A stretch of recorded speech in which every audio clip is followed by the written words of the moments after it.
Good morning or good afternoon, wherever you are in the country. My name is Jamira Burley. I am deeply honored and excited to be a part of today's program, having been able to listen in over the last hour and a half to just some of the amazing talent coming through this organization. And also to see all of your pretty faces. You know, I think over the last few months, we've all been stuck inside of our homes, not being able to see our friends and loved ones. And moments like this remind us how interconnected we are, and also how people around the world share our passion and our desire to also create and cultivate the world we all deserve. As mentioned, my name is Jamira Burley. I should warn you all, I have a puppy. He's 10 months old. He's very jealous, so you might see him before I end my remarks, but he's really cute. Uh, Also, I'm a little ashamed to be following Sierra Leone. Oh my God, it was just so amazing. Amazing. I wish I would have recorded it because I feel like everyone needs to hear that. Her speech, or her poem, I should say, reminded me of all the words and comments that people throw at us as women, as girls, all the things that we're told and said about ourselves that we don't think are representative of who we are, or it doesn't define who we are. So I want us each to take a moment and think about one thing or one word or phrase that someone has called you. Think about that word and then release it into the air, right? Release it away from you because it doesn't define you. It doesn't represent the values, the things you care about, or who you are. And oftentimes I want to remind you that people will call you things and say things about you because they're intimidated, because they recognize the power that you have, and because they're scared of it. And that's the truth of the matter. I currently now I live in New York. I live in Manhattan, Harlem to be very specific, but I'm originally from Philadelphia, and I grew up in a family of 16 siblings. So I have 10 older brothers and I have 5 younger brothers and sisters. I know, a lot. So some of you look very jealous. If you would like any of my siblings, I would be more than willing to give them to you.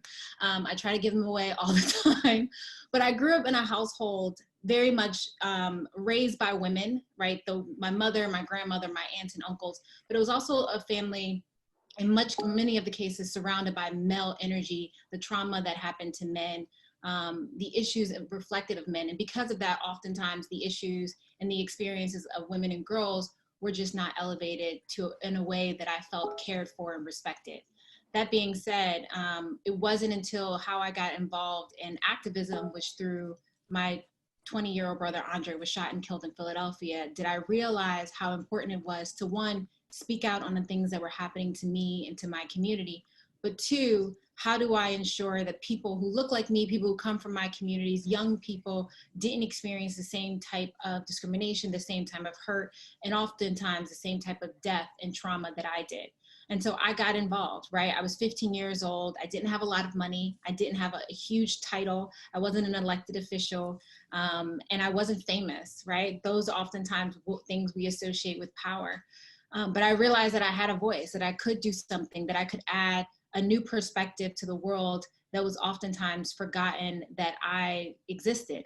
That being said, over the last 10 years I've been in this space, it wasn't until very recently, which is ironic that I'm even speaking at this event, it wasn't until very recently did I start to honor my own self, right? I started to recognize the importance and the values that I, as a girl, as a woman in this world, has to offer to the world, who oftentimes don't create spaces and opportunities for me.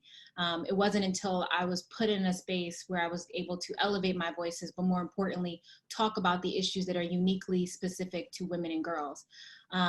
For example, I have traveled all over the world over the last 10 years and more than 23 countries. And I've had the opportunity to speak to heads of state, to elected officials, to celebrities. But it's always when I'm in the presence of other young people who I know share a passion for change, who want to improve their own self, personal and professional development, who want to see the world created for everyone and celebrate all of our differences, do I feel the most honored. Because I think the world needs you. Each and every one of you offers something very unique, very special. And I don't want you to lose that in the shuffle of life, right? Through comparing yourself to what you see on TV, to what you see on Instagram, Facebook, and TikTok, and assuming that's who you have to be. The world was created for oftentimes very cookie cutter type individuals. But I think as we continue to evolve, we recognize how important it is to show up as authentically as ourselves, and to be as proud of who we are, whether we are from the South, whether we are from the Midwest, whether we are from the East Coast or the West Coast, whether we are Black, whether we are white, whether we speak another language, right? All of that makes up who we are as individuals, and also it allows us to see the world a little bit differently. And so one of my messages that I wanted to convey to each and every one of you today is be the expert of your own experience, right? Be the voice in your community talking about the issues. Be the person in your household that's challenging, well, maybe not your parents, but challenging your siblings to think a little bit differently, to explore the world outside of your home and outside of your neighborhood, because that's how you learn. You learn through connecting with individuals. You learn through learning something different. You learn when you fail and you get up, right? We oftentimes see failure as this unknown thing that we don't want to participate in, but it's through the hard times, it's through the scraping of the knees, it's through the disappointment, it's through the rejection is where I learned my biggest lessons.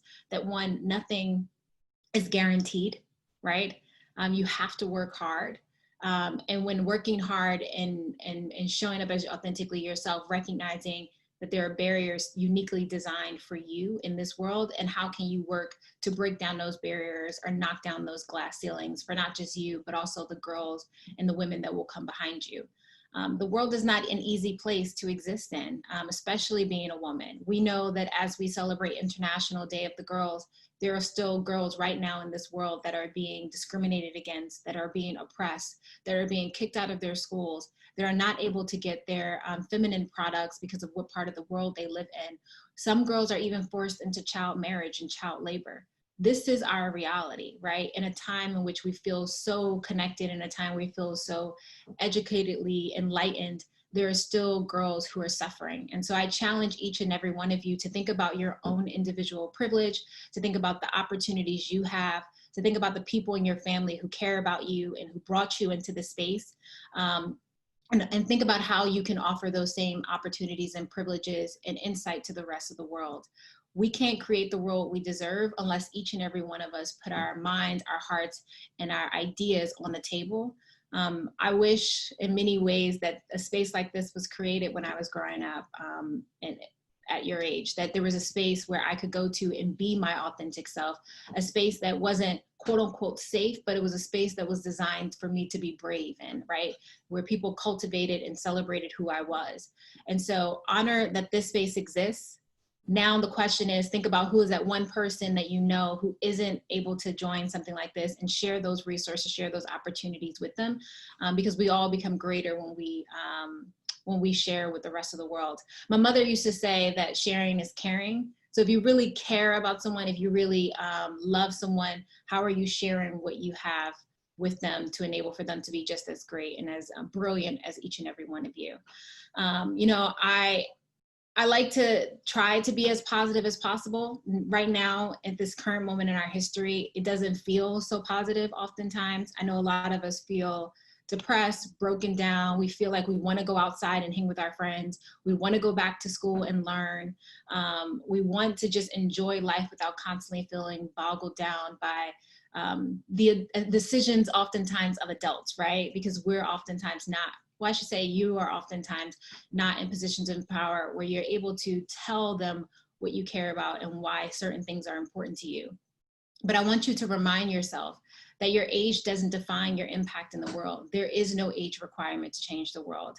That at every single moment in our history of this nation, the history of this world, young people have always been at the forefront of change. They have been leading the marches. They have been organizing in their communities. They have been selling lemonade to ensure that folks have access to healthcare.